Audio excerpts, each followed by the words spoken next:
I want to show you what the Israelis are doing to a Bedouin community. This is not in Gaza.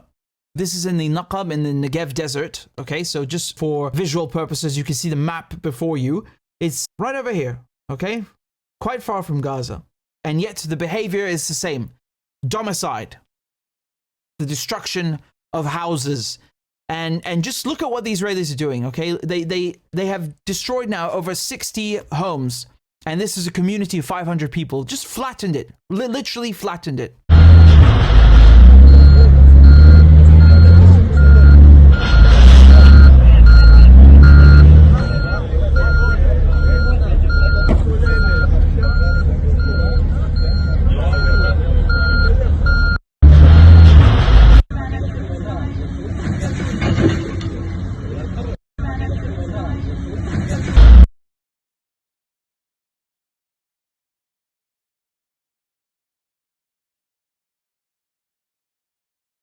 These people are evil. Why would you do this to someone? Why would you bring a bulldozer and, you know, all these caterpillars and then start just destroying people's houses? Why would you do this? What is wrong with you?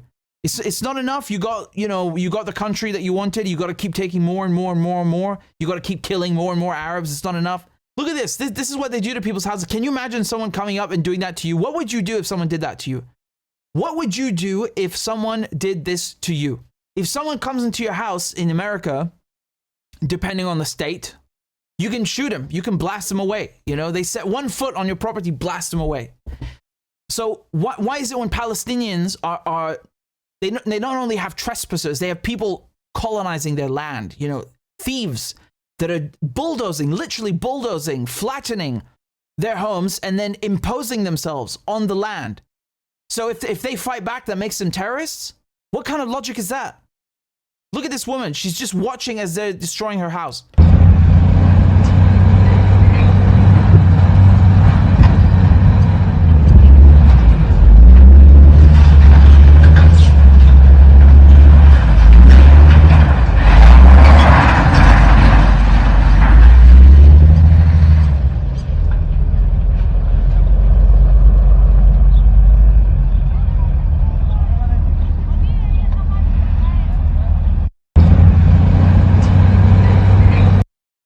You know, if I tried to put together all of the videos and images of Palestinians having their homes destroyed, and not just destroyed, but in front of their eyes, literally in front of their eyes, I would never finish. I swear I would never finish. I haven't seen them all, and I've seen a lot. I would never finish. It's impossible. It's so common. It's so common. All over the place. West Bank, Jerusalem, Gaza, you name it. You name it, it's been done. Here, more of this. It's, you know, it's plentiful.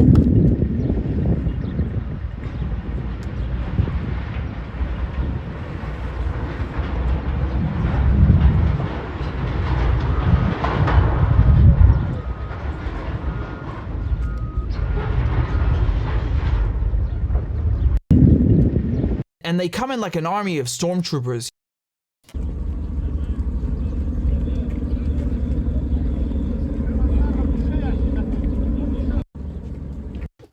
To bully the people, so if in case you don't comply, they can start, you know.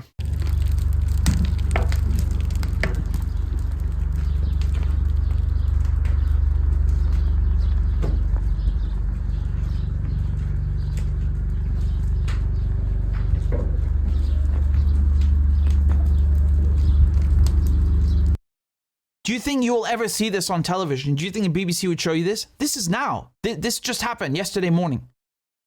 This is a news item. Why isn't this being shown? Why isn't this being shown? Why isn't this being talked about? Are they afraid that people will find out what the Israelis are, what Zionism is? Because remember, their excuse for destroying Gaza, which even if you buy this, there's something wrong with you, is Hamas. You know, everything is Hamas. The civilians, Hamas's fault. The houses, the mosques, Hamas's fault. Everything is Hamas's fault. Even when there's bad weather, when there are clouds in the sky, it's Hamas's fault. Okay, well, we're in the Negev desert. There's no Hamas here. There's literally no Hamas. Literally nothing. Okay? These are Bedouins. It's a Bedouin community. They've been there forever. Literally forever. What are you doing? Why are you doing this to people?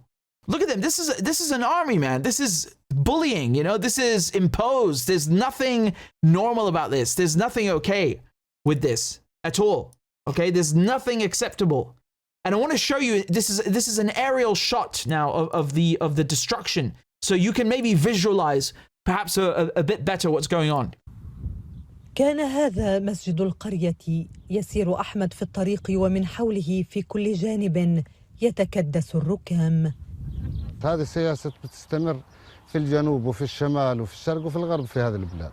هذه دولة يعني استعملت العجرفة والقوة على أساس أنها ترحل البدو، خصوصي البدو في هذه الأرض، وتسلب حقوقهم. وإحنا يعني بنتعامل مع قوة الدولة، لكن في الأول والأخير لنا حق، وهذا حقنا إحنا بدنا نحافظ عليه.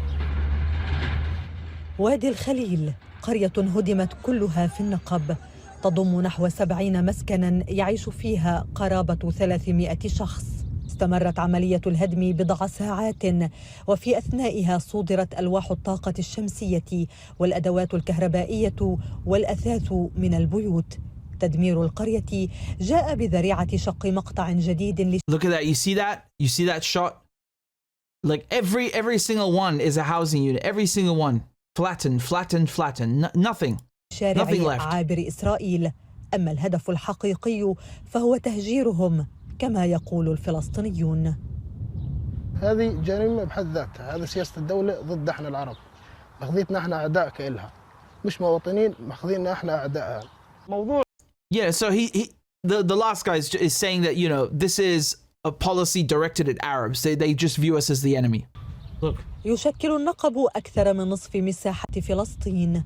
فرضت إسرائيل على البدو العيش على نحو 3% فقط من أراضيهم فيه بعد مصادرة معظمها، فيما تخطط لتهجير مزيد من القرى. This is ethnic cleansing, you know, it's ethnic cleansing without question. You know, and you'll see nothing about it in the news. They won't talk about this because it's too inconvenient to show what the Israelis really are. And this is something that's been happening since 48, even before. You know, I want to recall to your attention that look at the irony of this. I was just reading this morning. I was just going back and I was reading Ben Gurion's letter to his son in 1937. Shall we pull it up? It's I'm so glad I remember this right now because it connects directly to this exact place. Okay, let me pull it up.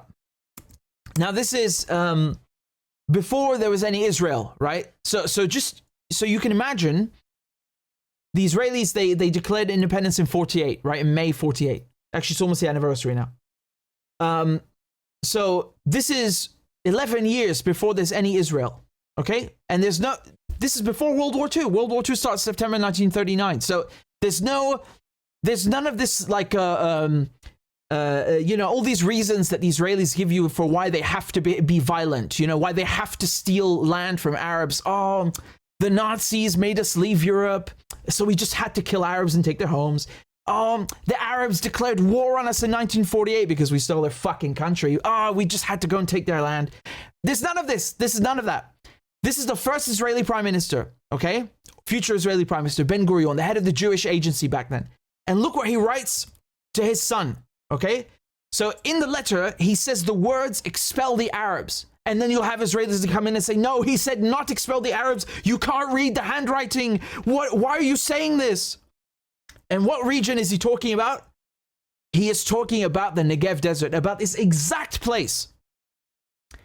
What a coincidence, right? This is planned 100 years back, man. It's nothing new. This is planned 100 years back. Okay? Remember, all these Zionists, they started coming over to Palestine 40 years before World War II. There was nothing, man. Wasn't even World War I yet. We're talking about late 19th century. And yeah, they faced persecution in Europe. So go get land from Europeans. What's this got to do with Arabs? Right? What's that got to do with Arabs? You know, if I'm persecuted, can I just go snatch homes from people? What is this logic? So really just disgusting, you know, really disgusting behavior. And it's so emblematic of what Israel is from the very beginning, before they even had an Israel. These European Zionists We're planning to steal this land and kick out the Arabs. He literally says it in the letter to his son, expel the Arabs. And he's talking about this region. He means the whole country. The letter, you know what he's talking about in the letter? He's saying that any amount of land we get for quote unquote Israel is great because that's the beginning to take the whole country. That's the point of his letter. That's what he's writing to his son. That's the gist of it. He says, even if we get half, we get the partition plan because this was being talked about back then. He says, great, with that will maximize our efforts to steal the rest of the country afterwards. Disgusting, disgusting, disgusting. Really, I got nothing but disgust and just, you know, a revolting feeling reading and seeing all of this stuff. It goes back 100 years, this ethnic cleansing. It was all planned in advance. Again, YouTube demonetized my channel because I'm not allowed to say naughty things about Israel. You know, telling the truth is forbidden. So if you are able to donate a few dollars on PayPal or on a monthly basis on Patreon, please consider doing it because it would really help me continue my journalism and support independent media. So I'd be very grateful.